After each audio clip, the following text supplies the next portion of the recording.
Wanita inisial W minta maaf ke artis Citra Kirana, istri Rezky Aditya.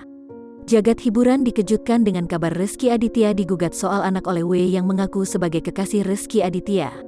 Bagaimana tidak mengejutkan, hubungan keluarga Rezky Aditya dan Citra Kirana selama ini harmonis jauh dari gosip miring. Melalui telepon, kuasa hukum W menghubungi W untuk memberikan klarifikasi. Hal itu terlihat dalam kanal YouTube ESGE Entertainment Selasa, tanggal 22 Juni tahun 2021. Dalam sambungan telepon tersebut, W meminta maaf kepada Citra Kirana. "Saya minta maaf kepada Citra Kirana. Saya tidak ada masuk merusak rumah tangga mereka," ujar W kepada kuasa hukumnya. W mengaku berat mengungkap masa lalunya dengan Rezky Aditya. Namun hal itu dilakukan W lantaran ingin mengungkap kebenaran yang selama 8 tahun ditutup.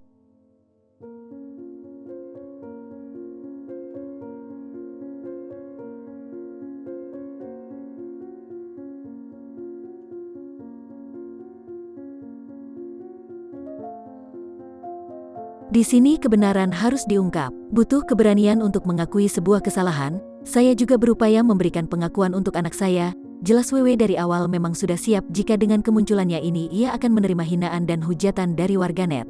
W ungkap jika Rezky Aditya sempat menemani sang buah hati yang baru lahir hingga 1 tahun. Hal ini diungkapkan oleh Ferry Aswan selaku kuasa hukum W yang mengaku pernah hidup bersama dengan Rezky Aditya.